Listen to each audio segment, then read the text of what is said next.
5ರಿಂದ 9ನೇ ವಚನ ತನಕ ನಾವು ಓದ್ಕೊಳ್ವಿ. ಇದರಲ್ಲಿ ನಾವು ನೋಡೋದಾದ್ರೆ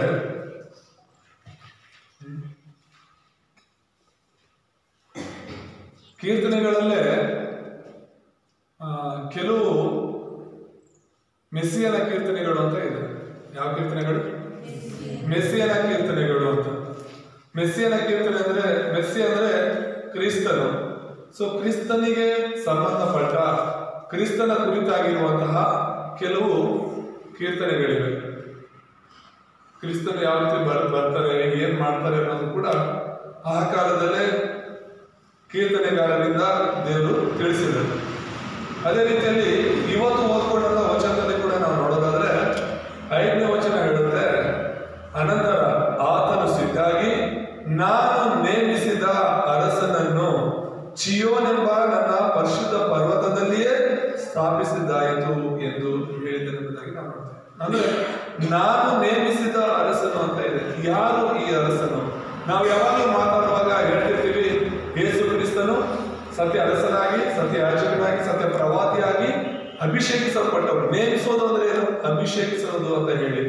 ಸೊ ಇವತ್ತು ಒಂದು ಕ್ರಿಸ್ತನ ಕುರಿತಾಗಿ ಆತನು ಹೇಗೆ ರಾಜನಾಗಿ ಇದ್ದಾನೆ, ಯಾಜಕನಾಗಿದ್ದಾನೆ, ಪ್ರವಾದಿಯಾಗಿದ್ದಾನೆ, ಯಾಕಾಗಿ ಆತನು ಈ 3 ಕಾರ್ಯಗಳನ್ನ ಮಾಡೋದಕ್ಕಾಗಿ ಬಂದಿದ್ದಾರೆ ಎಂಬುದಾಗಿ ನಾವು ನೋಡೋಣ. ಹಾಗೆಯೇ ಇವತ್ತಿನ ಅಂಶ ಎಲ್ಲಾ ಸಮಸ್ಯೆಗಳಿಗೆ ಪರಿಹಾರ ಕ್ರಿಸ್ತನ್ ಎಂಬುದಾಗಿ ನಾವು ನೋಡ್ತಾ ಇದ್ದೇವೆ. ಅಂಶ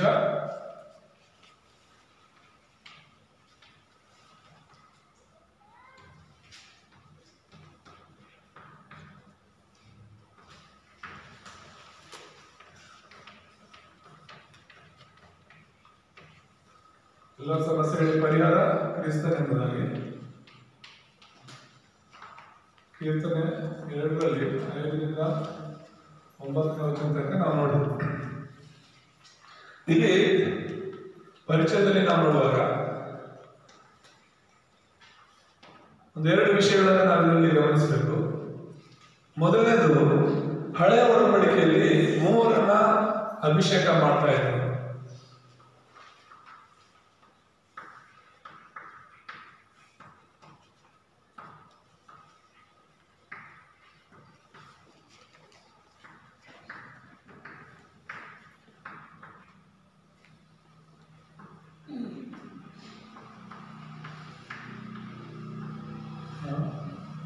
ಅಭಿಷೇಕಿಸುತ್ತಿದ್ರು ಅಂತ ಹೇಳಿ ನಾವು ನೋಡ್ತೇವೆ. ಯಾರ್ಯಾರನ್ನ ದೇವರು ಅಭಿಷೇಕಿಸೋದಕ್ಕೆ ಹೇಳಿದ್ರು ಅಂದ್ರೆ ಅದು ಮೊದಲನೇದಾಗಿ ಅರಸರ. ಓದೋಣ 11ನೇ ವಚನ. 1,16:13 ಮೈಕ್ರೋಫೋನ್ ಯಾರಾದ್ರು ಓದಿ. 14:13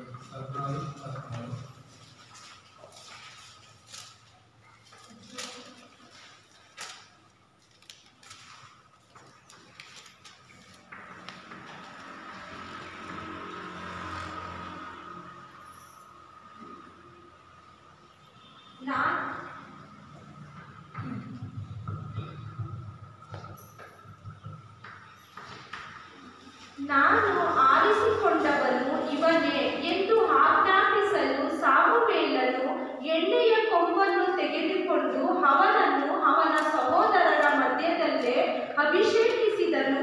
ಕೂಡಲೇ ಯೆಹೋವನ ಆತ್ಮವು ದಾವೀದನ ಮೇಲೆ ಬಂದು ನೆಲೆಗೊಂಡಿತು.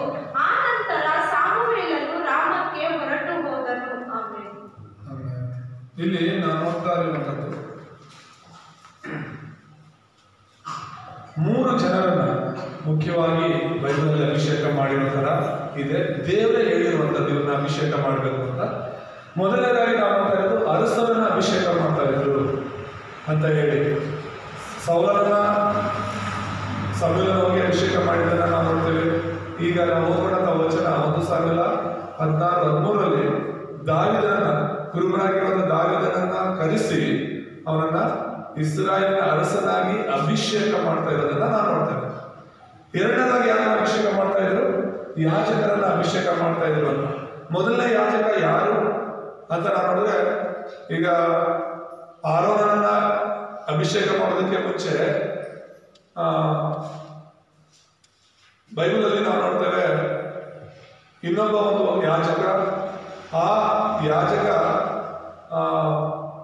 ದೇವರಿಂದ ನೇಮಿಸಲ್ಪಟ್ಟಿರುವನು, ಶಾಶ್ವತವಾಗಿ ಇರುವವನೆಂಬುದಾಗಿ ಹೇಳ್ತೀವಿ. ಆ ಒಂದು ಯಾಜಕ ಯಾರು ಅಂತ ಹೇಳಿ ನಾವು ನೋಡುವಾಗ ಇದರಲ್ಲಿ ನಾವು ನೋಡ್ತೇವೆ,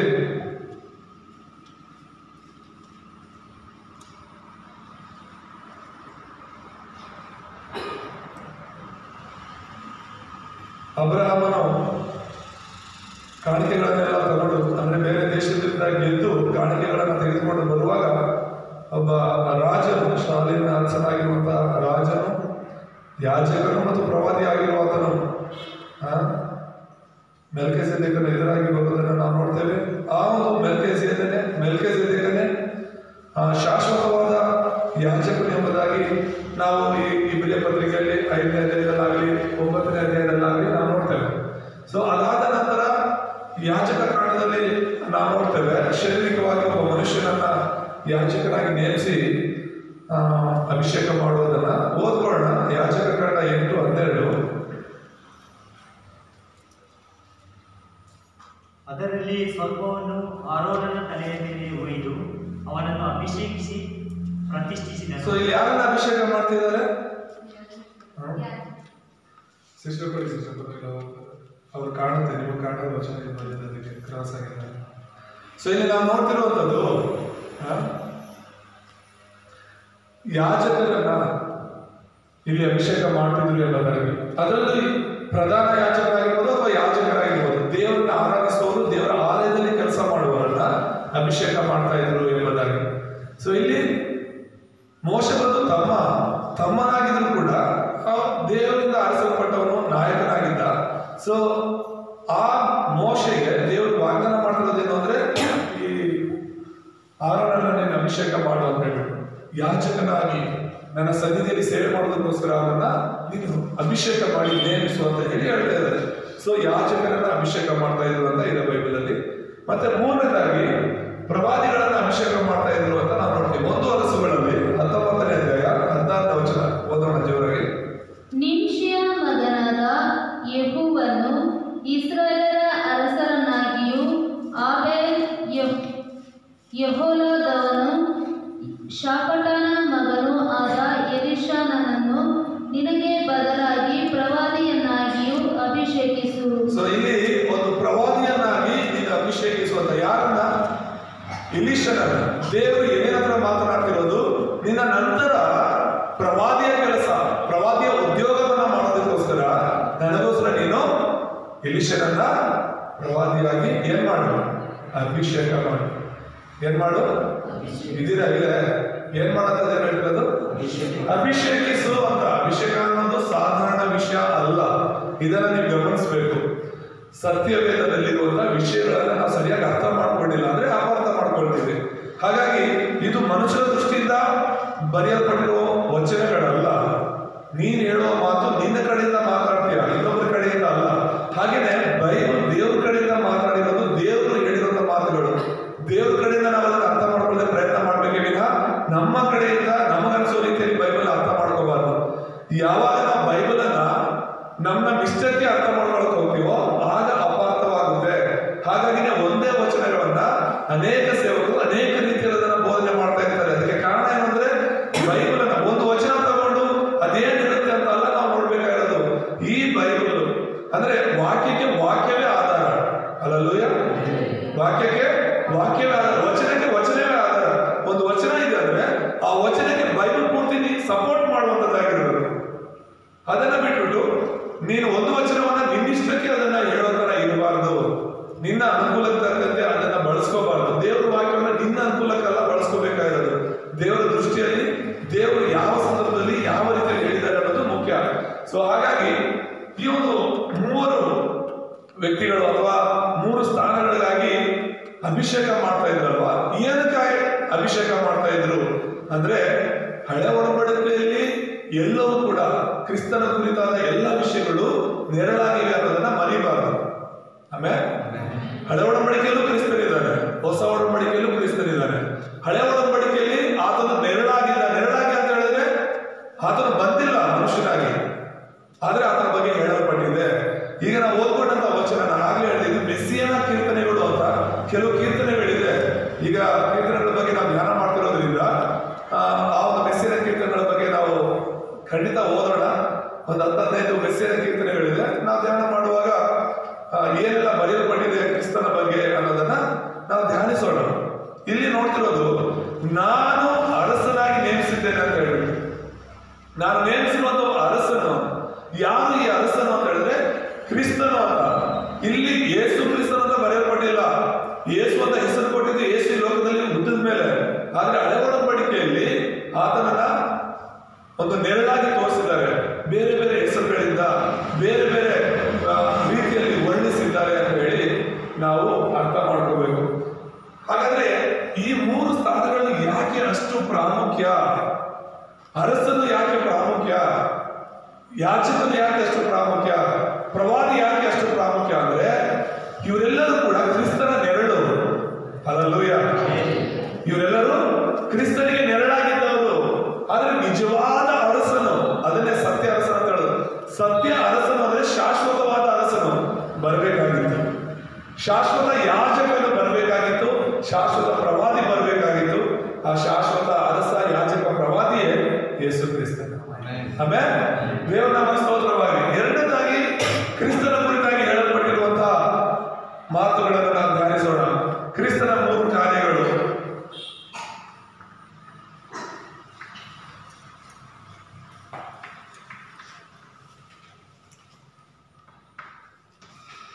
ಇದೇ 3 ಕಾರ್ಯಗಳು ಹಳೆ ಒಡಂಬಡಿಕೆಯಲ್ಲಿ ಹೇಳಲ್ಪಟ್ಟಿರುವಂತಹ ವಚನಗಳನ್ನು ನಾವು ನೋಡೋಣ. ಈಗಾಗಲೇ ನಾವು ಕ್ರಿಸ್ತನು ಅರಸನು ಅನ್ನೋದನ್ನ ನಾವು ನೋಡಿದ್ವಿ. ಕೀರ್ತನೆ 2:5 ಆತನು ಅರಸನಾಗಿ ಬರ್ತಾನೆ ಎಂಬುದಾಗಿ ಬರೆಯಲ್ಪಟ್ಟಿದೆ. ಹಾಗೇನೆ ಯಾಜಕನು ಅನ್ನೋದನ್ನ ಓದೋಣ. ಕೀರ್ತನೆ 110:4. ಕೀರ್ತನೆ 110:4 ವಚನ.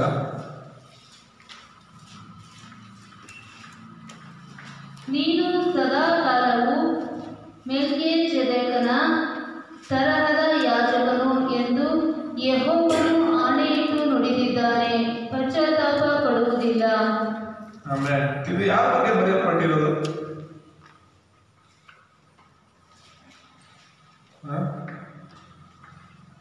110:4 ಯಾರ ಬಗ್ಗೆ ಹೇಳ್ತಾ ಇದೆ? ನೀನು ಮೆಲ್ಕಿಜೆದೇಕನ ತರಹದ ಯಾಜಕನು ಅಂತ ಹೇಳಿದ್ರೆ ಯಾರು? ಮೆಲ್ಕಿಜೆದೇಕನ ತರಹ ಅಂದ್ರೆ ಮೆಲ್ಕಿಜೆದೇಕನಿಗೆ ಆದಿ ಇಲ್ಲ, ಅಂತ್ಯ ಇಲ್ಲ, ತಂದೆ ತಾಯಿ ಇಲ್ಲ ಅಂತಾನೆ ಬರೆಯಲ್ಪಟ್ಟಿದೆ. ಆತನು ಯೇಸು ಕ್ರಿಸ್ತನಾಗಿ ಹಳೆ ಒಡಂಬಡಿಕೆಯಲ್ಲಿ ಕಾಣಿಸಿಕೊಂಡಿರುವ ಆತನು ಅಂತ ನಾವು ನೋಡ್ತೇವೆ. ತಂದೆ ತಾಯಿಯಲ್ಲೇ ಯಾರು ಅಂತಾರೆ? ಆತನ ದೇವಕುಮಾರನಾಗಿ ಹಳೆ ಒಡಂಬಡಿಕೆಯಲ್ಲೇ ಅಬ್ರಹಾಮನಿಗೆ ಎದುರುಗೊಂಡನೆಂಬುದಾಗಿ ನಾವು ನೋಡ್ತೇವೆ. ಇವೆಲ್ಲ ನೆರಳು. ನಿಜವಾದ ಕ್ರಿಸ್ತನ ಲೋಕಕ್ಕೆ ಬರಬೇಕಾಗಿತ್ತು. ಸೊ ಏನ್ ಮಾಡ್ಲಿಕ್ಕೆ ಬರ್ತಾನೆ ಅನ್ನೋದು ತಿಳ್ಕೋಬೇಕಾಗಿತ್ತು. ಹಾಗಾಗಿ ಈ ಕೀರ್ತನೆಯಲ್ಲಿ 110:4 ಇನ್ನೂ ಅನೇಕ ವಚನಗಳಿದೆ. ನಾನು ಜಸ್ಟ್ ಒಂದೊಂದು ವಚನ ಕೊಡ್ತಾ ಇರೋದು ಏನಕ್ಕಂದ್ರೆ ಯೇಸು ಕ್ರಿಸ್ತನು ನಿಜವಾದ ಅಥವಾ ಸತ್ಯ ಯಾಜಕನಾಗಿದ್ದಾನೆ. ಆತನು ಶಾಶ್ವತವಾದ ಯಾಜಕನಾಗಿ ಅಭಿಷೇಕಿಸಲ್ಪಟ್ಟವನಾಗಿದ್ದಾನೆ ಎಂಬುದಾಗಿ ನಾವು ನೋಡ್ತೇವೆ. ಹಾಗೇನೆ ಕೆಲವರೆಲ್ಲ ನನಗೆ ಪ್ರಶ್ನೆ ಮಾಡೋದು ಈ ಸತ್ಯ ಪ್ರವಾದಿ ಬಗ್ಗೆ ಹೆಚ್ಚಾಗಿ ನೋಡ್ತೀವಿ. ಯಾಕಂದ್ರೆ ಅರಸನು ಅನ್ನೋದಕ್ಕೆ ಬೈಬಲಲ್ಲಿ ಉದಾಹರಣೆಗಳಿದೆ, ವಚನಗಳು ಅವ್ರಿಗೆ ಕಾಣಿಸುತ್ತೆ. ಹಾಗೇನೆ ಎರಡನೇದಾಗಿ ಯಾಜಕನ ಅನ್ನೋದಕ್ಕೂ ಕೂಡ ಕೆಲವು ವಚನಗಳೆಲ್ಲ ಅವ್ರ ಕಣ್ಣಿಗೆ ಬೀಳುತ್ತೆ. ಹೌದು, ಯೇಸು ಕ್ರಿಸ್ತನ ಯಾಜಕನಾಗಿ ಅಥವಾ ಮಹಾಯಾಜಕನಾಗಿ ನಮಗೋಸ್ಕರ ಬಂದು ತನ್ನ ಸ್ವಂತ ರಕ್ತದಿಂದ ನಮ್ಮ ಪಾಪಗಳನ್ನ ಶುದ್ಧೀಕರಿಸಿದ್ದಾರೆ ಅನ್ನುವಂತ ವಚನಗಳು ಅವ್ರಿಗೆ ಕಣ್ಣಿಗೆ ಬೀಳುತ್ತೆ. ಮೂರನೇದಾಗಿ ಪ್ರವಾದಿಯ ಬಗ್ಗೆ ಪ್ರಶ್ನೆ ಮಾಡ್ತಾರೆ, ಯೇಸು ಹೇಗೆ ಪ್ರವಾದಿ ಆಗ್ತಾರೆ ಅಂತ ಹೇಳಿ. ಸೊ ಯೇಸುವೇ ನಿಜವಾದ ಪ್ರವಾದಿ. ಆಮೇಲೆ ದೇವರ ನಾಮ ಸ್ತೋತ್ರವಲ್ಲ, ಒಂದು ವಚನ ಓದ್ಕೊಳ್ಳೋಣ. ಧರ್ಮೋಪದೇಶಗಳ 15:18 ಓದೋಣ.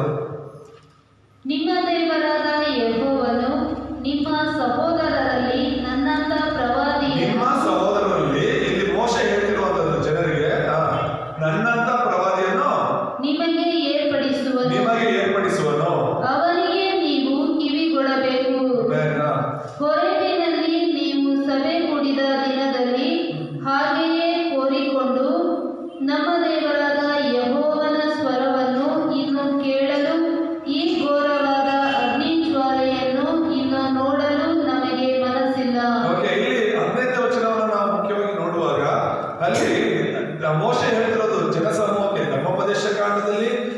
ಇವರೆಲ್ಲರೂ ಕೂಡ ಇನ್ನೇನು ಕಾನಾನ್ ದೇಶಕ್ಕೆ ಹೋಗ್ಬೇಕು.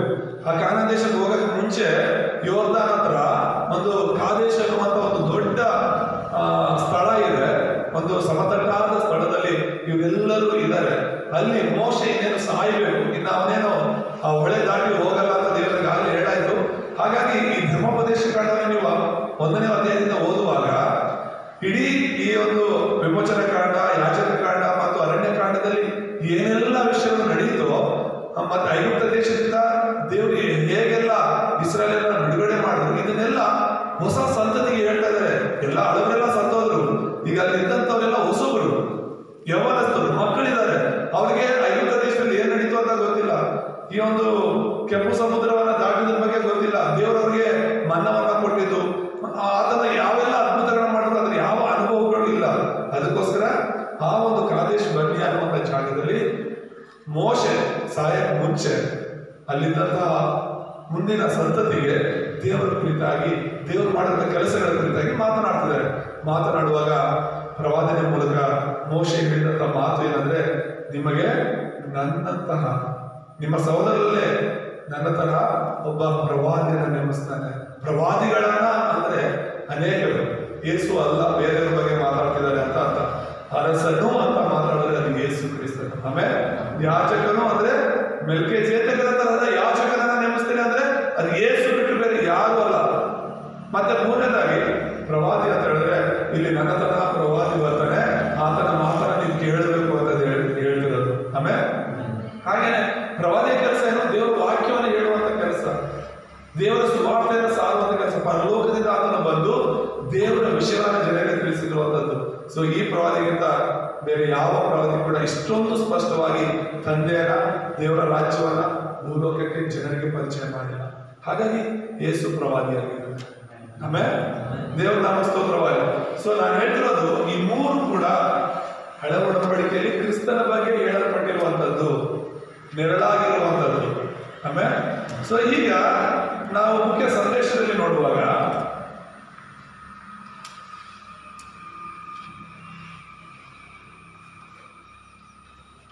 ಮೊದಲನೇದಾಗಿ ಜನರ ಮೂಲ ಸಮಸ್ಯೆಗಳನ್ನ ನೋಡೋಣ.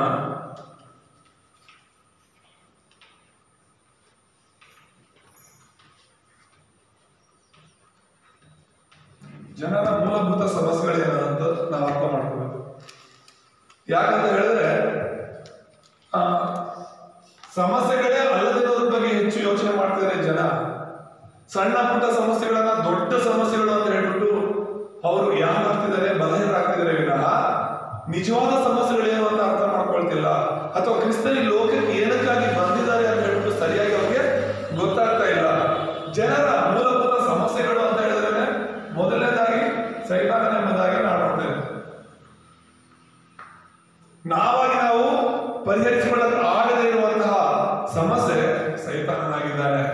ಆದಿಕಾಂಡ 3:1 ಈ ಸೈತಾನನು ಕಾಣಿಸ್ಕೊಂಡಿದ್ದನ್ನು ನಾವು ನೋಡ್ತೇವೆ. ಹಾಗೇನೆ ಯೋಹಾನ ಸುವಾರ್ತೆಯಲ್ಲಿ 8:44 ನಾವು ನೋಡ್ತೇವೆ. ಓದೋಣ. ಆದಿಕಾಂಡ 3:1. ಯೆಹೋವ ದೇವರು ಉಂಟು ಮಾಡಿದ ಎಲ್ಲಾ ಭೂಜಂತುಗಳಲ್ಲಿ ಸರ್ಪವು ಯುಕ್ತಿಯುಳ್ಳದಾಗಿತ್ತು. ಅದು ಸ್ತ್ರೀಯ ಬಳಿಗೆ ಬಂದು ಏನವ್ವ. ಆ ಸರ್ಪ ಅಂತ ಹೇಳಿದ್ರೆ ಸೈತಾನ ಎಂಬುದಾಗಿ ನಾವು ನೋಡ್ತೇವೆ. ಸರ್ಪದ ರೂಪದಲ್ಲಿ ಅವನು ಬಂದ ಎಂಬುದಾಗಿ. ದೊಡ್ಡ ಸಮಸ್ಯೆ ಏನಂದ್ರೆ ಸೈತಾನನ ಆದಾಮ ಅವರು ಕೂಡ ಜಯಿಸಕ್ಕೆ ಆಗಲಿಲ್ಲ ಎಂಬುದಾಗಿ ನಾವು ನೋಡ್ತೇವೆ. ಯೋಹಾನ ಸುವಾರ್ತೆಯಲ್ಲಿ 8:44 ಕೂಡ ಸೈತಾನನು ನಿಮ್ಮ ತಂದೆ, ಪಿಶಾಚನ ನಿಮ್ಮ ತಂದೆ, ಅವನು ಆದಿಯಿಂದಲೂ ಕೂಡ ಸುಳ್ಳುಗಾರನು. ಆದಿಯಿಂದ ಅಂದ್ರೆ ಆದಾಮ ಅವರು ಕೂಡ ಸುಳ್ಳು ಹೇಳಿದ, ಅವತ್ತಿಂದಲೂ ಕೂಡ ಸುಳ್ಳುಗಾರನೇ, ಈಗಲೂ ಸುಳ್ಳುಗಾರ, ಇನ್ನು ಮುಂದೆ ಕೂಡ ಅವನು ಸುಳ್ಳೇ ಹೇಳ್ತಾನೆ. ಹಾಗಾಗಿ ನೀವು ಎಚ್ಚರವಾಗಿ ಇರಬೇಕು ಅನ್ನೋದನ್ನ ಇಲ್ಲಿ ನಾವು ನೋಡ್ತೇವೆ. ಸೊ ಸೈತಾನನ ಕಾರ್ಯಗಳನ್ನ ನಾವು ಯಾರು ಜಯಿಸೋದಕ್ಕೆ ಆಗೋದಿಲ್ಲ. ಸೈತಾನ ನಮ್ಮ ಕಣ್ಣು ಕಾಣದೇ ಇರೋದ್ರಿಂದ ಅವನನ್ನ ಜಯಿಸೋದಕ್ಕೆ ಆಗೋದಿಲ್ಲ. ಕೇಳಿಸ್ಕೊತಿದ್ದೀರಾ? ಅರ್ಥ ಆಗ್ತಿದೆ? ಸೈತಾನ ನಾವು ಯಾರು ಜಯಿಸಕ್ಕೆ ಆಗಲ್ಲ. ಒಂದು ವೇಳೆ ಸೈತಾನ ಈ ಲೋಕದಲ್ಲಿ ಇಲ್ಲ ಅಂದ್ರೆ ಯೇಸು ಈ ಲೋಕಕ್ಕೆ ಬರೋ ಅವಶ್ಯಕತೆನೇ ಇರಲಿಲ್ಲ. ಅದನ್ನ ಅರ್ಥ ಮಾಡ್ಕೊಳ್ಳಿ. ಎರಡನೇದಾಗಿ ನಾವು ನೋಡ್ತಿರೋದು ಪಾಪ. ಈ ಪಾಪ ಅನ್ನೋದು ದೊಡ್ಡ ಸಮಸ್ಯೆ ಆಗಿದೆ. ಆದಿಕಾಂಡ 3:1 ಸರ್ಪ ಏನೇ ತೋಟದಲ್ಲಿ ಬಂತೆಂಬುದಾಗಿ ನಾವು ನೋಡ್ತೇವೆ. ಮತ್ತೆ 3ರಲ್ಲಿ ಆದಿಕಾಂಡ 3, 4, 5ನೇ ವಚನ ಓದೋಣ.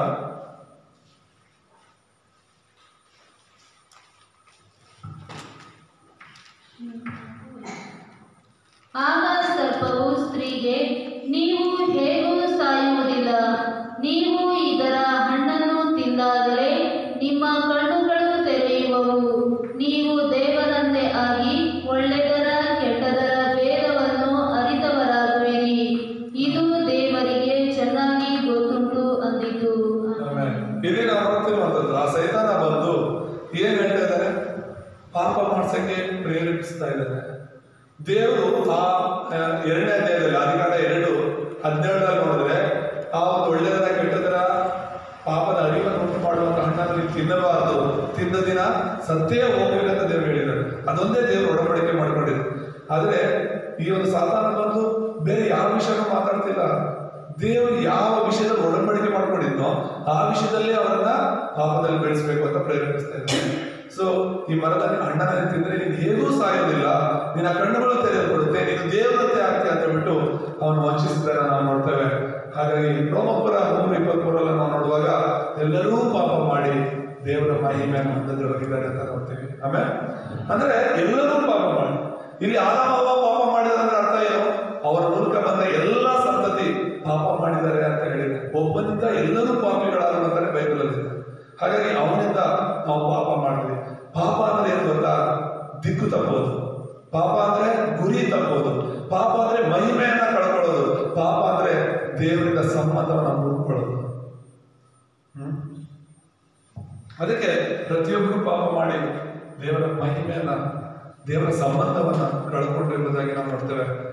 ಅದಾದ್ಮೇಲೆ ಸೈತಾನದಿಂದ ಪಾಪದಿಂದ ಎಲ್ಲರೂ ಕೂಡ ನರಕಕ್ಕೆ ಹೋಗುವರಾದ್ವಿ ಎಂಬುದಾಗಿ ನೋಡ್ತೇವೆ. ಆದಿಕಾಂಡ 3:23 ಓದೋಣ. ಹಾಗೆ ಲೂಕ 4:27.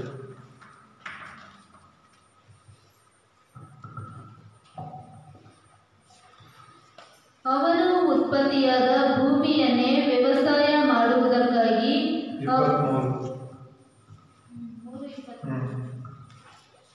ಅವನು ಉತ್ಪತ್ತಿಯಾದ ಭೂಮಿಯನ್ನೇ ವ್ಯವಸಾಯ ಮಾಡುವುದಕ್ಕಾಗಿ ಅವನನ್ನು ಏದೇನ್ ತೋಟದಿಂದ ಹೊರಡಿಸಿ ಬಿಟ್ಟನು. ನೋಡ್ತಿರೋದೇನು, ಏದೇನ್ ತೋಟದಿಂದ ಹೊರಡಿಸಿ ಬಿಡೋದು ಅಂದ್ರೆ ದೇವರ ರಾಜ್ಯದಿಂದ ಹೊರಡಿಸಿ ಬಿಡೋದು, ದೇವರ ಪ್ರಸನ್ನತೆಯಿಂದ ಅವನ್ನ ದೂರ ಮಾಡೋದು. ಅದು ಪರದೇಶದಂತಿದ್ದಂತಹ ದೇವರು ಬಂದು ವಾಸ ಮಾಡ್ತಿದ್ದಂತಹ ಏದೇನ್ ತೋಟದಿಂದ ಪಾಪ ಮಾಡಿದಂತಹ ಆದಾಮನನ್ನ ಹೊರಗಡೆ ಹಾಕ್ತಾ ಇದ್ದಾನೆ. ದೇವರ ವಾಕ್ಯವನ್ನು ಮೀರಿ ನಡೆದಂತಹ ಆದಾಮ ಅವರನ್ನ ಆ ಒಂದು ತೋಟದಿಂದ ಹೊರಗಡೆ ಹಾಕ್ತಿದ್ದಾನೆ ಅಂದ್ರೆ ಅದರ ಅರ್ಥ ದೇವರ ಸನ್ನಿಧಿಯಿಂದ, ದೇವರ ರಾಜ್ಯದಿಂದ ಹೊರಗಡೆ ಹಾಕ್ತಿದ್ದಾನೆ ಅಂತ ಹೇಳಿ. ದೇವರ ರಾಜ್ಯದಿಂದ ಹೊರಗಡೆ ಹಾಕಿದವರು ನರಕಕ್ಕೆ ಹೋಗಲೇಬೇಕು, ಬೇರೆ ದಾರಿ ಇಲ್ಲ. ಲೂಕನ ಬರೆದ ಸುವಾರ್ತೆಯಲ್ಲಿ 14ನೇ ಅಧ್ಯಾಯದಲ್ಲಿ 22ನೇ ವಚನದಲ್ಲಿ ನಾವು ನೋಡುವಾಗ ಅಲ್ಲಿ ಒಂದು ಐಶ್ವರ್ಯವಂತನ ಮತ್ತು ಲಾಜನ ಬಗ್ಗೆ ನಾವು ನೋಡ್ತೇವೆ. ಇಬ್ರು ಕೂಡ ಸಾಯ್ತಾರೆ. ಸತ್ತಾಗ ದೇವದೂತರು ಬಂದು ಇಬ್ಬರ ಆತ್ಮಗಳನ್ನು ಕೂಡ ತೆಗೆದುಕೊಂಡು ಹೋಗ್ತಾರೆ.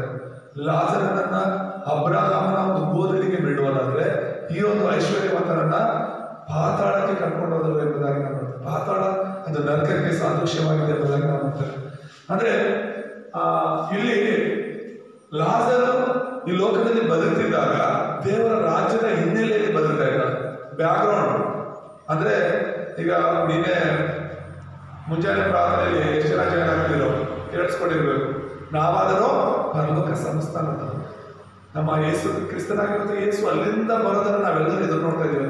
ನಾವು ಪರಲೋಕದವರು. ಆಮೇಲೆ ಈ ಭೂಲೋಕದಲ್ಲಿದ್ರು ಕೂಡ ನಾವು ಯಾವ ದೇಶಕ್ಕೆ ಸೇರಿದವರು? ಪರಲೋಕ ರಾಜ್ಯಕ್ಕೆ ಸೇರಿದವರು. ಇವತ್ತು ನಾವು ಸತ್ತು ನಮ್ಗೇನು ಭಯ ಇಲ್ಲ. ನಿಜವಾಗ್ಲೂ ರಕ್ಷಣೆ ಹೊಂದಿರೋರು ಸಾವು ಭಯ ಪಡಲ್ಲ. ನಿಜವಾಗ್ಲೂ ಸತ್ಯವನ್ನು ಅರ್ಥ ಮಾಡ್ಕೊಂಡಿರೋರು ಸಾವು ಎದುರಲ್ಲ. ಇವತ್ತು ಸತ್ರು ಖುಷಿಯಾಗಿ ನಾವು ನಮ್ಮ ದೇವರನ್ನ ಭೇಟಿಯಾಗ್ಲಿಕ್ಕೆ ಹೋಗ್ತೀವಿ. ಆಮೇಲೆ ನಮ್ಮ ಸೃಷ್ಟಿಕರ್ತನನ್ನ ಭೇಟಿಯಾಗಕ್ಕೆ ಹೋಗ್ತೀವಿ. ನೀನ್ ರಕ್ಷಣೆ ಹೊಂದಿಲ್ಲ ಅಂದ್ರೆ ಭಯ ಪಡ್ತೀಯ ಸಾಯಕ್ಕೆ. ರಕ್ಷಣೆ ಹೊಂದಿದ್ಯಾ ಅಂದ್ರೆ ದೇವ್ರ ಚಿತ್ತ ಇದೆ. ನಿಮ್ ಜೀವನದಲ್ಲಿ ಮರಣ ಹೇಗೆ ಬರುತ್ತೆ? ಮರಣ ಬರುತ್ತಂದ್ರೆ ನಾವು ಇಲ್ಲಿ ಕಣ್ಣು ಮುಚ್ಚಿದ ತಕ್ಷಣ ದೇವರ ಮುಂದೆ ಕಣ್ಣು ತೆರೀತೀವಿ. ಅಲ್ಲೂಯ್ಯ, ದೇವರನ್ನ ನೋಡ್ತೀವಿ, ದೇವರ ಜೊತೆ ಇರ್ತೀವಿ. ಸಂತೋಷದ ಸುದ್ದಿ ಅದು ಮರಣ ಅನ್ನೋದು ಕ್ರೈಸ್ತರಿಗೆ. ರಕ್ಷಣೆ ಹೊಂದದೇನೋರಿಗೆ ಅದು ನಷ್ಟ, ರಕ್ಷಣೆ ಹೊಂದಿರೋರಿಗೆ ನಮ್ಮ ಮರಣ ಲಾಭ. ಲಾಭ ಅಲ್ವಾ? ಇಲ್ಲ ಪಕ್ಷ ಈ ಲೋಕದ ಪ್ರಾಣನೇ ಮುಖ್ಯ ಅಂತ ಹೇಳ್ತಿದ್ದೀರ. ಈ 3 ಸಮಸ್ಯೆಗಳಿದೆಯಲ್ಲ, ಇದನ್ನ ನೀನು ಪರಿಹರಿಸ್ಕೊಳ್ಳೋದಕ್ಕೆ ಆಗೋದಿಲ್ಲ. ಮತ್ತೆ ಭೂಲೋಕದಲ್ಲಿ ಬೇರೆ ಯಾರು ಕೂಡ ಈ ಸಮಸ್ಯೆಗಳನ್ನ ಪರಿಹರಿಸೋದಕ್ಕೆ ಆಗೋದಿಲ್ಲ. ಈ ಭೂಲೋಕದಲ್ಲಿ ಎಷ್ಟೋ ಮಹಾನಾಯಕರುಗಳು ಹುಟ್ಟುಕೊಂಡಿದ್ದಾರೆ.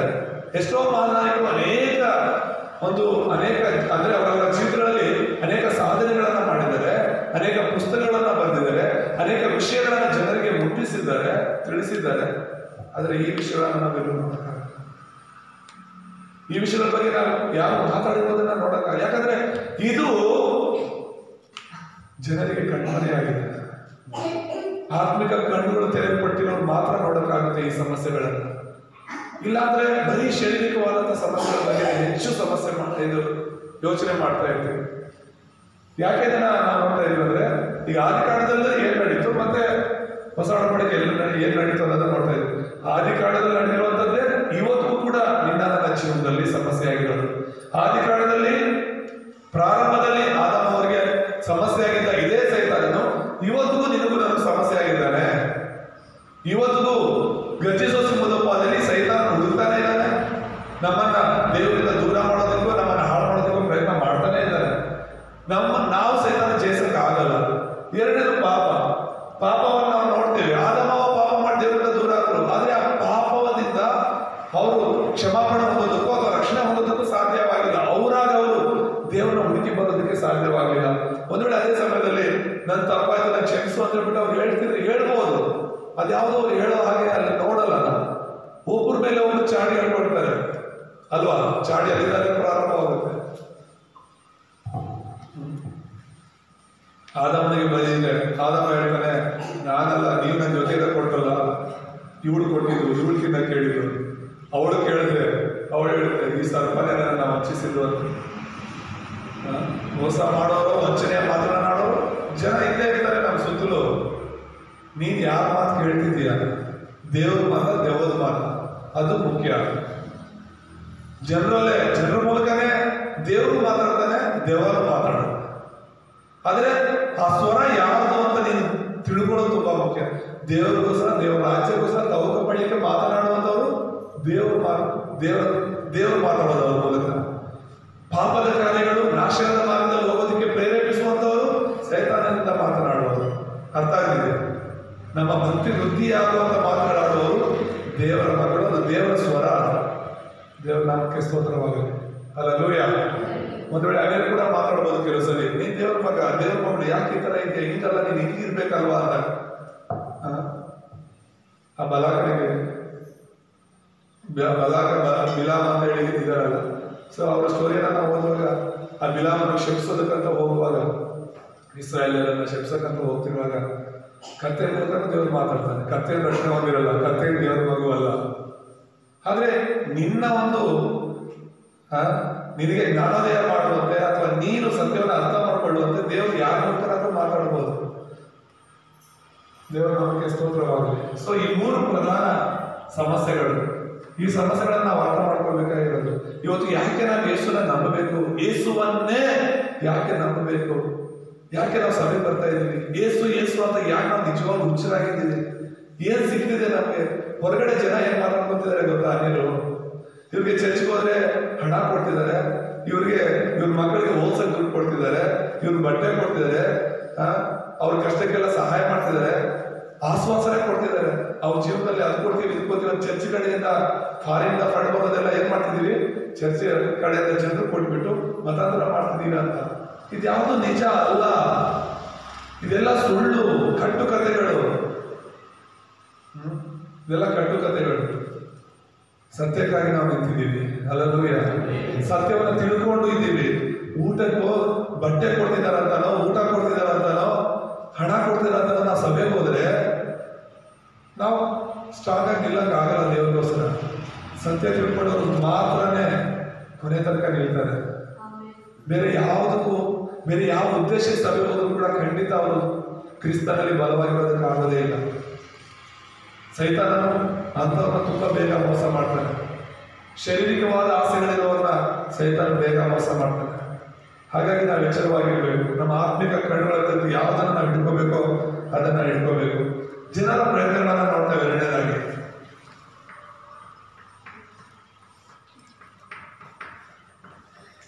ಜನರ ಪ್ರಯತ್ನಗಳು ಅಂತ ಹೇಳಿದ್ರೆ, ಈಗ ಇದೇ ವಚನದಲ್ಲಿ ನಾವು ಓದ್ಕೊಂಡಂತ ಕೀರ್ತನೆಯಲ್ಲಿ ನಾವು ನೋಡ್ಬೋದು, 1ರಿಂದ 3ರಲ್ಲಿ ನಾವು ನೋಡುವಾಗ ಅನ್ಯ ಜನಗಳು ತುಂಬಿ ಮಾಡುವುದು, ಜನಾಂಗಗಳವರು ವ್ಯರ್ಥ ಕಾರ್ಯಗಳನ್ನು ಯೋಚಿಸುವುದು ಯಾಕೆ?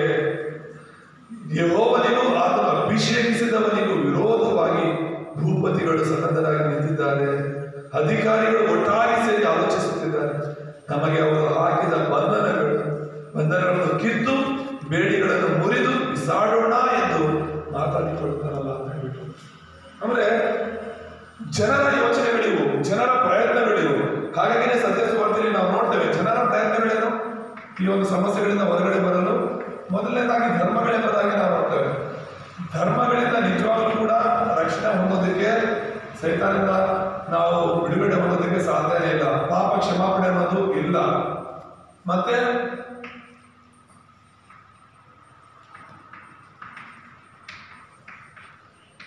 ಒಳ್ಳೆ ಕಾರ್ಯಗಳು ನಮ್ಮನ್ನ ರಕ್ಷಣೆ ಮಾಡೋದಕ್ಕೆ ಸಾಧ್ಯ ಇಲ್ಲ.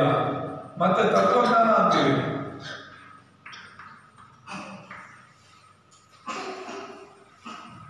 ತತ್ವಜ್ಞಾನದ ಮೂಲಕ ಕೂಡ ನಾವು ರಕ್ಷಣೆ ಹೊಂದಲು ಸಾಧ್ಯ ಇಲ್ಲ. ಏನಿ 3 ಪ್ರಯತ್ನಗಳು?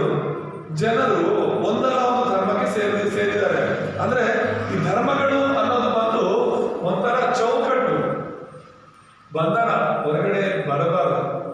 ಅದು ಯಾವುದೇ ಇರಲಿ. ಈಗ ಇಸ್ಲಾಂ ಅನ್ನೋದು, ಮುಸ್ಲಿಂ ಅನ್ನೋದು ಒಂದು ಧರ್ಮ, ಅದೊಂದು ಚೌಕಟ್ಟು.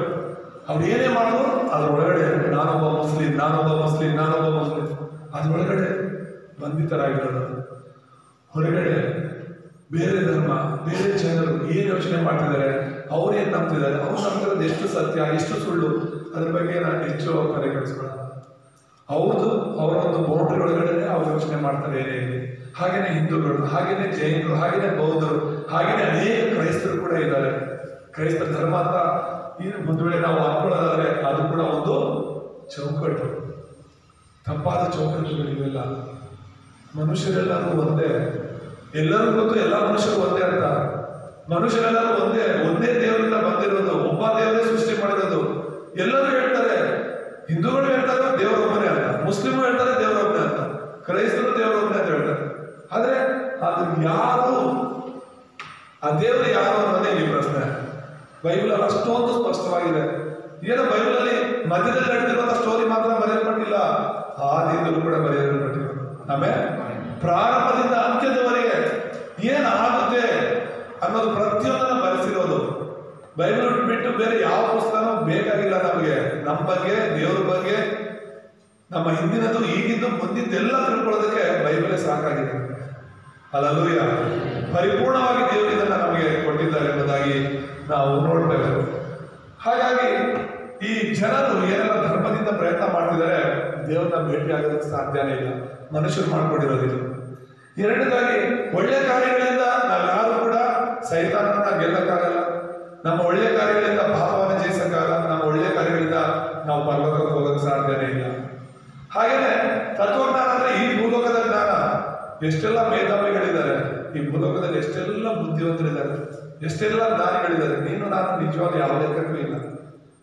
ನಮ್ಗೆ ಬುದ್ಧಿನೇ ಇಲ್ಲ. ಅವ್ರ ಜೊತೆ ನಾವು ಹೋಲಿಸ್ಕೊಂಡ್ರೆ ಈ ಲೋಕಕ್ಕೆ ಸಂಬಂಧಪಟ್ಟವಾದ ಜ್ಞಾನ ನಿಜವಾಗ್ಲೂ ನಮಗೇನು ಅಷ್ಟಿಲ್ಲ.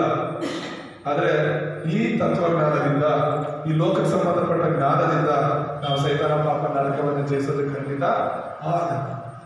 ಅರ್ಥ ಆಗ್ತಿದೆಯಾ? ಇದನ್ನ ನೀನು ಮನಸ್ಸಲ್ಲಿ ಇಟ್ಕೊಳ್ಳೋದು ತುಂಬಾ ಮುಖ್ಯ.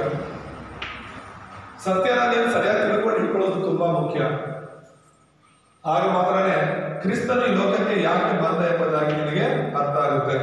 ಯಾಕೆ ನಾವು ಅಂಶದಲ್ಲಿ ನೋಡಿದ್ವಿ ಎಲ್ಲಾ ಸಮಸ್ಯೆಗಳಿಗೂ ಕ್ರಿಸ್ತನೇ ಪರಿಹಾರ ಅಂತ. ಹಾಗಾಗಿ ಮೂರನೇದಾಗಿ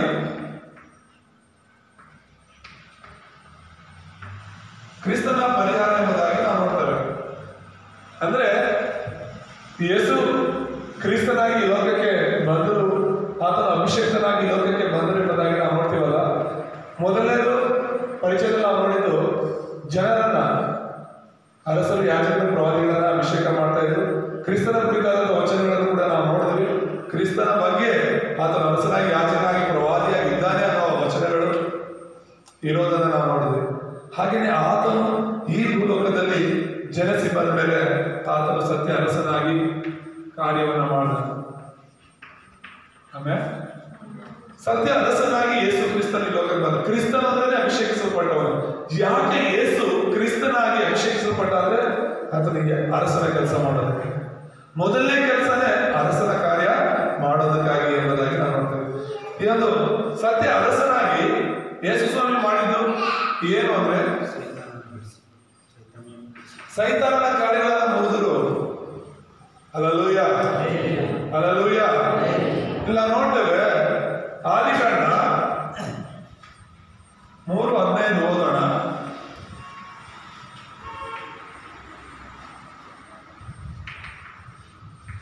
ನಿನಗೂ ಈ ಸ್ತ್ರೀಗೂ ನಿನ್ನ ಸಂತಾನಕ್ಕೂ ಈ ಸ್ತ್ರೀಯ ಸಂತಾನಕ್ಕೂ ಹಗೆತನವಿರುವ ಹಾಗೆ ಮಾಡುವೆನು. ಈಕೆಯ ಸಂತಾನವು ನಿನ್ನ ತಲೆಯನ್ನ ಜಜ್ಜುವುದು, ನೀನು ಅದರ ಹಿಮ್ಮಡಿಯನ್ನು ಕಚ್ಚುವಿ. ಇಲ್ಲಿ ನಾವು ನೋಡ್ತಿರೋದು ಗಮನಿಸ್ತಿದ್ದೀರಾ? ಸೈತಾನ 3:1 ಕಾಣಿಸ್ಕೊಳ್ಳೋದು ನಾವು ನೋಡ್ತೀವಿ, ಮತ್ತೆ ಇಲ್ಲಿ ಜನರು ಪ್ರಕರಣ ಮಾಡ್ತಿರೋದು ನಾವು ನೋಡ್ತೀವಿ. ಸೊ 3:1 ಸೈತಾನ ಕಾಣಿಸ್ಕೊಳ್ತಾನಲ್ಲ, ಆ ಸೈತಾನ ಬಂದು ಏನ್ ಮಾಡ್ತಾನೆ? ಜನರನ್ನ ಪಾಪದಲ್ಲಿ ಬೀಳಿಸ್ತಾನೆ ಮತ್ತು ದೇವರ ರಾಜ್ಯದಿಂದ ದೂರ ಮಾಡಿ ನರಕದ ಹಿಂದೆ ನಡೆಸ್ತಾನೆ. ಸೊ ಯೇಸು ಕ್ರಿಸ್ತನ ಲೋಕದಲ್ಲಿ ಬಂದಿದ್ದೇನಕ್ಕೆ ಅಂದ್ರೆ ಈ ಒಂದು ಸೈತಾನನ ಕಾರ್ಯಗಳನ್ನ ಲಯ ಮಾಡೋದಕ್ಕಾಗಿ. ಯಾವಾಗ ಆದಾಮ ಪಾಪ ಮಾಡೋದು ಆ ಕ್ಷಣದಲ್ಲೇ ದೇವರು ಹೇಳ್ತಾ ಇರೋದು ಅದು ಕ್ರಿಸ್ತನ ಲೋಕದಲ್ಲಿ ಹುಟ್ಟು ಬರ್ತಾನೆ ಎಂಬುದಾಗಿ. ಹಲ್ಲೆಲೂಯಾ. ಸ್ತ್ರೀ ಸಂತಾನ ಅಂದ್ರೇನೆ ಕ್ರಿಸ್ತನು. ಎಲ್ಲರೂ ಪುರುಷ ಸಂತಾನ. ನಾವೆಲ್ಲರೂ ಯಾರ ಮಗ ಅಂದ್ರೆ ನಾವು ನಮ್ಮ ತಂದೆ ಹೆಸರು ಹೇಳ್ತೀವಿ, ತಾಯಿ ಹೆಸರು ಯಾರು ಹೇಳೋದು. ನಮ್ಮ ತಂದೆ ಹೆಸರು ಹೇಳ್ತೀವಿ. ಸಣ್ಣ ಮತ್ತ ಬರೆಯುವಾಗ ತಾಯಿ ಹೆಸರು ಯಾರು ಬರೆಯೋದೇ ಇಲ್ಲ, ತಂದೆ ಹೆಸರೇ ಬರಿತೀವಿ. ಯಾಕಂದ್ರೆ ನಮ್ಮ ತಂದೆ ಮುಖ್ಯವಾಗ್ತಾನೆ. ಆದ್ರೆ ಯೇಸು ಕ್ರಿಸ್ತನಿಗೆ ತಂದೆ ಅಲ್ಲ, ತಾಯಿ ಒಬ್ಬರೇ ಇರೋದು. ಯಾಕಂದ್ರೆ ಸ್ತ್ರೀ ಸಂತಾನ ಈ ಭೂಲೋಕದಲ್ಲಿ ಯೇಸು ಮಾತ್ರ. ಹಲ್ಲೆಲೂಯಾ. ದೇವರ ನಾಮ ಸ್ತೋತ್ರವಾಗಿ. ಅದು ಮುಂಚಿತವಾಗಿ ಆದಿಯಲ್ಲಿ ಅದು ಪ್ರವಾದನೆಯಾಗಿ ಹೇಳಲ್ಪಡ್ತು. 1 ಯೋಹಾನ 3:8 ನಾವು ಓದುವಾಗ ಯೇಸು ಕ್ರಿಸ್ತನ ಈ ಲೋಕದಲ್ಲಿ ಏನಕ್ಕಾಗಿ ಪ್ರತ್ಯಕ್ಷವಾದ? ಸೈತಾನನ ಕಾರ್ಯಗಳನ್ನ ಲಯ ಮಾಡೋದಕ್ಕಾಗಿ ಅಂತ ತುಂಬಾ ಸ್ಪಷ್ಟವಾಗಿರುತ್ತೆ. ಸೊ ನೀನು ನಾನು ಜಯಿಸಕ್ಕಾಗದಿರುವಂತ ಸೈತಾನನನ್ನ ಯೇಸು ಜಯಿಸಿದ್ದಾರೆ. ಹಾಗಾಗಿ ಯಾರು ಯೇಸುವನ್ನ ಅಂಗೀಕರಿಸ್ಕೊಳ್ತಾರೋ ಅವರ ಜೀವನದಲ್ಲಿ ಸೈತಾನನ ಕಾರ್ಯಗಳು ಲಯವಾಗುತ್ತೆ. ಸೈತಾನನ ಅವರನ್ನ ಮುಟ್ಟಕ್ಕಾಗಲ್ಲ. ಸೈತಾನನ ಅವರ ಜೀವನದಲ್ಲಿ ಯಾವ ಕೆಲಸವನ್ನು ಮಾಡೋದಕ್ಕಾಗೋದಿಲ್ಲ. ಕಾರಣ ಅರಸನು ನಮ್ಮ ಹೃದಯದಲ್ಲಿದ್ದಾನೆ. ಸೈತಾನನ ತಲೆಯನ್ನು ಚೆಂಚಿದ ಅರಸನು ನಮ್ಮ ಹೃದಯದಲ್ಲಿರುವಾಗ ಸೈತಾನ ಭಯ ಪಡ್ತಾನೆ. ಹಲ್ಲೆಲೂಯಾ. ದೇವರ ನಾಮಕ್ಕೆ ಸ್ತೋತ್ರವಾಗಲಿ. ಮತ್ತೆ ಎರಡನೇದಾಗಿ ನಾವು ನೋಡುವಾಗ ಈತನು ಸತ್ಯ ಯಾಜಕ. ಕ್ರಿಸ್ತನು ಸತ್ಯ ಯಾಜಕನಾಗಿ ಅಭಿಷೇಕಿಸಲ್ಪಟ್ಟನೆಂಬುದಾಗಿ ನಾವು ನೋಡ್ತೇವೆ. ಸೊ ಸತ್ಯ ಯಾಜಕನಾಗಿ ಯೇಸು ಕ್ರಿಸ್ತನು ಈ ಲೋಕದಲ್ಲಿ ಬಂದ. ಏನಕ್ಕಾಗಿ ಬಂದ ಅಂತ ಹೇಳಿದ್ರೆ ಪಾಪವನ್ನ ಪರಿಹರಿಸುವುದಕ್ಕಾಗಿ, ಆಮೇಲೆ ಪಾಪವನ್ನು ನಿವಾರಿಸುವುದಕ್ಕಾಗಿ ಬಂದ ಎಂಬುದಾಗಿ ನಾವು ನೋಡ್ತೇವೆ. ಇದರಲ್ಲಿ ಆದಿಕಾಂಡ 3:21 ಓದೋಣ.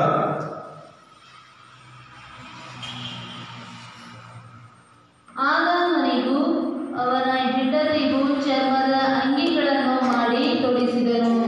ಓಕೆ, ಇಲ್ಲಿರೋದು ಆಗ ನೋಡಿ ಈಶ್ವರ ಪರಿಹಾರ ಕೊಟ್ಟಿದ್ದನ್ನ ನಾವು ನೋಡ್ತೀವಿ. ಆದಾಮ ಅವರು ರಕ್ಷಣೆ ಹೊಂದಿದ್ದಾರೆ ಇಲ್ವಾ ಅಂತ ಅನೇಕರು ಪ್ರಶ್ನೆ ಮಾಡ್ತಾರೆ. ರಕ್ಷಣೆ ಹೊಂದಿದ್ದಾರೆ ಅಂತ ನಾನು ನಂಬ್ತೀನಿ. ಯಾಕೆ ಅಂತ ಹೇಳಿದ್ರೆ ರಕ್ತ ಸುರಿಯದೆ ಪಾಪ ಪರಿಹಾರ ಇಲ್ಲ. ಹಳೆ ಒಡಂಬಡಿಕೆ ಜನರೆಲ್ಲರೂ ಹೇಗೆ ರಕ್ಷಣೆ ಹೊಂದಿದ್ರು ಅಂದ್ರೆ ಖಂಡಿತ ಅವ್ರ ಕ್ರಿಯೆಗಳಿಂದಲ್ಲ, ಅವರು ಈ ಒಂದು ರಕ್ತವನ್ನು ಸುರಿಸೋದ್ರ ಮೂಲಕ ದೇವರು ಹಿಡಿದು ಈ ರಕ್ತವನ್ನು ಹಿಡ್ಕೋಬೇಕು ಅಂತ ಆದಿಕಾಂಡದಲ್ಲೇ ತೋರಿಸ್ತಾರೆ ಅವರು ಆ ರಕ್ತದ ಪ್ರಾಮುಖ್ಯತೆಯನ್ನ. ಅದನ್ನೇ ನಾವು ನೋಡ್ತೀವಿ. ಹೇಬೆಲನು ರಕ್ತವನ್ನು ಹಿಡ್ಕೊಂಡಿದ್ದ, ಆ ಪ್ರಾಣಿಯನ್ನ ಬಲಿ ಕೊಟ್ಟು ಅದಕ್ಕೋಸ್ಕರನೇ ಅವನ ಕಾಣಿಕೆಯನ್ನು ದೇವರು ಮೆಚ್ಚಿದ್ದು. ಸೊ ಅದಾದ ಮೇಲೆ ನೋಹನ ಬಗ್ಗೆ ನಾವು ನೋಡ್ತೀವಿ. ನೋಹನು ದೇವರನ್ನ ಮೆಚ್ಚಿಸೋದಕ್ಕೆ, ದೇವರನ್ನ ಆರಾಧನೆ ಮಾಡೋದಕ್ಕೆ ಏನ್ ಮಾಡ್ತಾ ಇದ್ದ? ಅಲ್ಲಿ ಯಜ್ಞವೇದಿಯನ್ನು ಕಟ್ಟಿ ದೇವರನ್ನ ಆರಾಧನೆ ಮಾಡ್ದ ಅಂತ ನಮ್ಗೆ ಹೇಗೆ ಗೊತ್ತವರಿಗೆ? ಬಲಿಯನ್ನ ಅಂದ್ರೆ ಪ್ರಾಣಿಯನ್ನ ಬಲಿ ಕೊಡಬೇಕು, ದೇವ್ರನ್ನ ಆರಾಧನೆ ಮಾಡಬೇಕು ಅಂದ್ರೆ ಹೇಗೆ ಗೊತ್ತು? ದೇವರ ಆದಿಕಾಂಡದಲ್ಲಿ ನೇಮಿಸಿರುವಂಥದ್ದು. ಅದನ್ನ ಆದಾಮ ಅವರಿಗೆ ಹೇಳಿದ್ದು. ಆ ಆದಾಮ ಅವ್ರ ಮಕ್ಕಳಿಗೆ ಮೊಮ್ಮಕ್ಕಳಿಗೆ ಹೇಳಿದ್ದು. ಅವರೆಲ್ಲ 900,000 ವರ್ಷಗಳ ಹತ್ರ ಬದುಕಿರೋದು ಇವರೆಲ್ಲ ಪೂರ್ವಿಕರು. ಹಾಗಾಗಿ ಎಷ್ಟು ಜನರನ್ನ ನೋಡಿರ್ಬೋದು, ಎಷ್ಟು ತಲೆಮಾರಿಗಳನ್ನ ನೋಡಿರ್ಬೋದು. ಈಗ ನಮ್ಮ ಅಜ್ಜಿ ಮನೆ ತೀರೋದು 1 ವರ್ಷ ಆಯ್ತು ಅನ್ಕೊಳ್ಳಿ. ಅವ್ರು 4 ತಲೆಮಾರುಗಳನ್ನ ನೋಡಿದ್ದಾರೆ. ಅವ್ರು ಬದುಕಿರೋದು 70-75 ವರ್ಷದಲ್ಲೇ 4 ತಲೆಮಾರುಗಳನ್ನ ನೋಡಿದ್ದಾರೆ ಅಂತ ಹೇಳಿದ್ರೆ ಇನ್ನು 930 ವರ್ಷ ಆದಾಮ ಬದುಕಿದ್ದು. ಅವನು ಇನ್ನೆಷ್ಟು ಮಕ್ಕಳು ಮೊಮ್ಮಕ್ಕಳನ್ನ ನೋಡಿರ್ಬೋದು. ಸೊ ಅವ್ರಿಗೆಲ್ಲರಿಗೂ ಕೂಡ ಇವತ್ತು ರಕ್ತದ ಪ್ರಾಮುಖ್ಯತೆಯನ್ನ ಹೇಳಿದ್ದಾರೆ. ಅಲ್ಲೂಯ. ಆ ಕಾಲದಲ್ಲೆಲ್ಲ ಒಬ್ಬರಿಂದ ಒಬ್ಬರಿಗೇನೆ ಆ ಒಂದು ಸುವಾರ್ತೆ ಅನ್ನೋದು ಸಾರಲ್ಪಡ್ತಾ ಇತ್ತು ಎಂಬುದಾಗಿ ನಾವು ನೋಡ್ತೇವೆ. ಆ ಚರ್ಮದ ಅಂಗಿಗಳನ್ನು ತೊಡಿಸಿದ್ದು ಅಂದ್ರೆ ಅದರ ಅರ್ಥ ಅವರು ಅಲ್ಲಿ ಬಲಿಯನ್ನು ಕೊಟ್ಟು ಪ್ರಾಣಿನ ಅಲ್ಲಿ ಒಂದು ರಕ್ತವನ್ನು ಸುರಿಸಿದ್ರು ಎಂಬುದಾಗಿ ನಾವು ನೋಡ್ತೇವೆ. ದೇವರ ನಾಮ ಸ್ತೋತ್ರವಾಗಿ.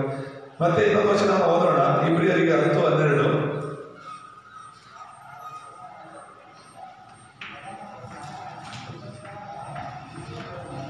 ಆದರೆ ಈ ಯಾಜಕನು ಪಾಪ ನಿವಾರಣೆಗೋಸ್ಕರ ನಿರಂತರವಾಗಿ ನಿಲ್ಲುವ ಒಂದೇ ಯಜ್ಞವನ್ನು ಸಮರ್ಪಿಸಿ ದೇವರ ಬಲಗಡೆಯಲ್ಲಿ ಕೂತುಕೊಂಡನು. ಸೊ ಈ ಯಾಜಕನು ಅಂದ್ರೆ ಯಾರು? ಕ್ರಿಸ್ತನ ಬಗ್ಗೆ ಬರೆಯಲ್ಪಟ್ಟಿರೋದು. ಈ ಮಹಾಯಾಜಕನು ಪದೇ ಪದೇ ಈ ಪ್ರಾಣಿಗಳ ಬಲಿ ತರ ನೀವು ಪಾಪ ಮಾಡಿದಾಗೆಲ್ಲ ಒಂದು ಬಲಿಯನ್ನು ಸಮರ್ಪಣೆ ಮಾಡೋ ಅವಶ್ಯಕತೆ ಇಲ್ಲ. ಒಂದೇ ಸರಿ ಎಲ್ಲ ಮಾನವ ಕುಲಕ್ಕೆ ಆತನು ಆರಿಸಿಕೊಂಡ ಪ್ರತಿಯೊಬ್ಬರಿಗೋಸ್ಕರ ಒಂದೇ ಸರಿ ಆ ಒಂದು ಬಲಿಯನ್ನ ಸಮರ್ಪಣೆ ಮಾಡಿರುವುದಾಗಿ, ಆ ಪಾಪವನ್ನು ಪರಿಹಾರ ಮಾಡಿರುವುದಾಗಿ ನಾವು ನೋಡ್ತೇವೆ. ಹಾಗಾಗಿ 2000 ವರ್ಷಗಳಿಂದ ಯೇಸು ಸತ್ತಿದ್ರು ಕೂಡ ಆತನು ಕೊಟ್ಟಿರುವಂತಹ ಆ ಬಲಿ, ಆತನು ಚೆಲ್ಲಿರುವಂತಹ ಸುರಿಸಿರುವಂತಹ ರಕ್ತ ಇವತ್ತಿಗೂ ಕೂಡ ನಂಬುವವರಿಗೆ ಅದು ರಕ್ಷಣೆ ಕೊಡುವಂಥದ್ದಾಗಿದೆ. ಇವತ್ತಿಗೂ ಆ ಒಂದು ರಕ್ತ ಅವರ ಪಾಪಗಳನ್ನು ಕ್ಷಮಿಸುವಂಥದ್ದಾಗಿದೆ. ಅಲ್ಲೂಯ. ಯಾಕಂದ್ರೆ ಈ ಯೇಸು ಮೆಲ್ಕಿಜೆದೇಕನ ತರಹ ಶಾಶ್ವತವಾದ ಯಾಜಕ. ಆಮೇಲೆ ಆತನು ಆದಿಯಲ್ಲಿದ್ದ ಹಾಗೆ ಇವತ್ತು ಇದ್ದ ಹಾಗೆ ಶಾಶ್ವತವಾಗಿರುವಾತನಾಗಿದ್ದಾನೆ. ನಿನಗೂ ನನಗೆ ಹೋದ ಕಾಲ, ಈ ಕಾಲ, ಮುಂದಿನ ಕಾಲ ಅಂತ ದೇವರು ನಿರಂತರವಾಗಿ ಏಕರೂಪದಲ್ಲಿ ಇರುವವರಾಗಿದ್ದಾರೆ. ಆಮೇಲೆ ಹಾಗಾಗಿ ಒಂದೇ ಸರಿ ಆತನು ನಮಗೋಸ್ಕರ ಬಲಿಯನ್ನ ಸಮರ್ಪಿಸಿದ್ದಾರೆ ಎಂಬುದಾಗಿ ನಾವು ನೋಡ್ತೇವೆ. ಮೂರನೇದಾಗಿ ಸತ್ಯ ಪ್ರವಾದಿಯಾಗಿ ಆತನು ಮಾಡಿದಂಥ ಕೆಲಸ ಏನಂದ್ರೆ ಈ ನರಕದ ಹಿನ್ನೆಲೆಯನ್ನ ನಾಶ ಮಾಡಿದರು. ಪಾಪ ಮಾಡಿ ದೇವರಿಂದ ದೂರವಾಗಿ ಎಲ್ಲರೂ ನರಕಕ್ಕೆ ಹೋಗ್ತಾ ಇದ್ರು. ಸೈತಾನನ ಮಕ್ಕಳಾಗಿ ಸೈತಾನಿಗೆ ಗುಲಾಮರಾಗಿ ಬದುಕ್ತಾ ಇವತ್ತು ಕೂಡ ಲಕ್ಷಾಂತರ ಜನ ಸೈತಾನ ಗುಲಾಮರಾಗಿ ಬದುಕು ಸಾಯ್ತಾ ಇದ್ದಾರೆ, ನರಕಕ್ಕೆ ಹೋಗ್ತಾ ಇದ್ದಾರೆ. ಅದಕ್ಕೆ ಸುವಾರ್ಥ ಸಾರೋದು ತುಂಬಾ ಮುಖ್ಯ ಅಂತ ಹೇಳಿದ್ರು. ನಾವು ಬದುಕೋದೇ ಸುವಾರ್ಥ ಸಾರೋಕ್ಕಾಗಿ ಆಗಿರ್ಬೇಕು. ಇವತ್ತು ನಮಗೆ ಯಾರಾದರೂ ಬೈದು ಬುದ್ಧಿ ಹೇಳಿ ಸುವಾರ್ಥ ಹೇಳಿಲ್ಲ ಅಂತಿದ್ರೆ ಇವತ್ತು ನಾವು ಸಭೆಯಲ್ಲಿ ಇರ್ತಿರ್ಲಿಲ್ಲ ಅಲ್ವಾ? ಎಷ್ಟೋ ಸಲ ನಾವು ಸೋತೋಗಿರ್ಬೋದು.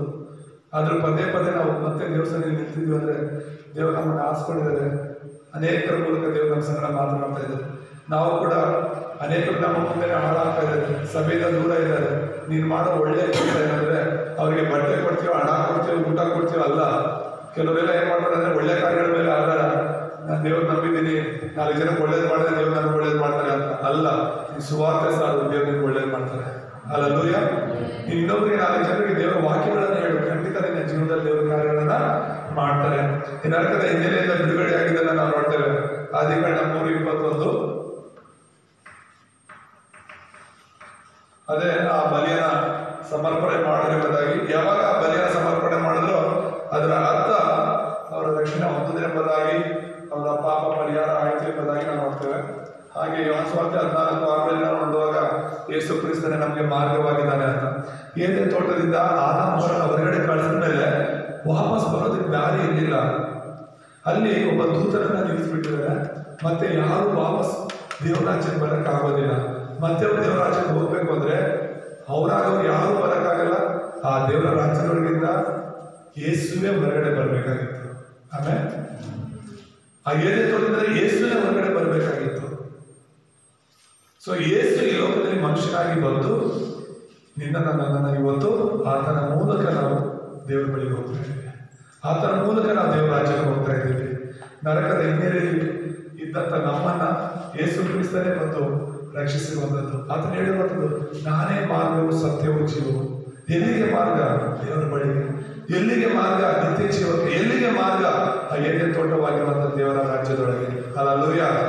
ಆತನ ಮೂಲಕವಾಗಿ ಮತ್ತು ನಾವು ತಂದೆ ಬಳಿಗೆ ಹೋಗೋದಕ್ಕೆ ಸಾಧ್ಯನೇ ಇಲ್ಲ. ಆತನ ಮೂಲಕವಾಗಿಯೇ ಬೇರೆ ದಾರಿ ಇಲ್ಲ. ಅಪಸ್ಕೃತಿಗಳು 4:12 ಕೂಡ ಸ್ಪಷ್ಟವಾಗಿರುತ್ತೆ.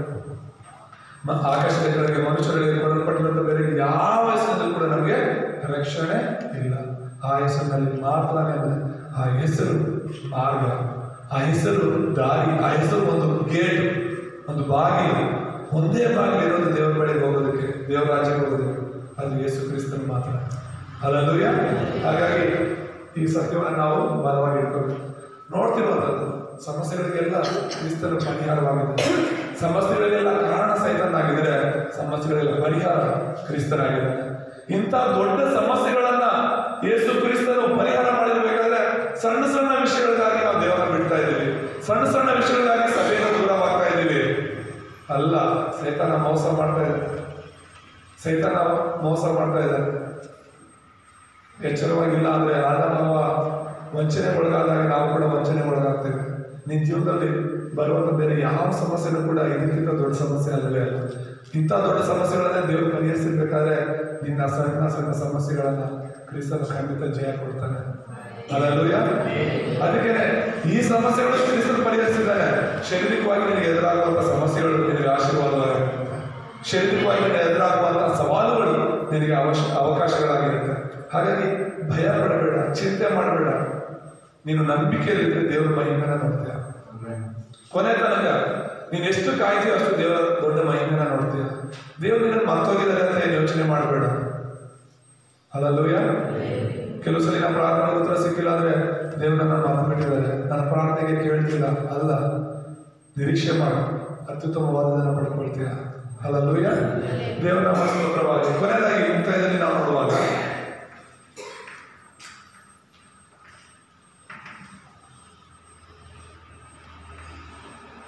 1 ಪೇತ್ರ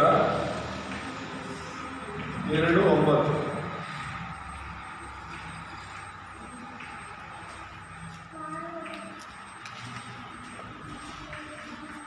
ನೀವಾದರೂ ನಿಮ್ಮನ್ನು ಕತ್ತಲೆಯೊಳಗಿಂದ ಕರೆದು ತನ್ನ ಆಶ್ಚರ್ಯಕರವಾದ ಬೆಳಕಿನಲ್ಲಿ ಸೇರಿಸಿದಾತನ ಗುಣಾತಿಶಯಗಳನ್ನು ಪ್ರಚಾರ ಮಾಡುವವರಾಗುವಂತೆ ದೇವರಾದುಕೊಂಡ ಜನಾಂಗವು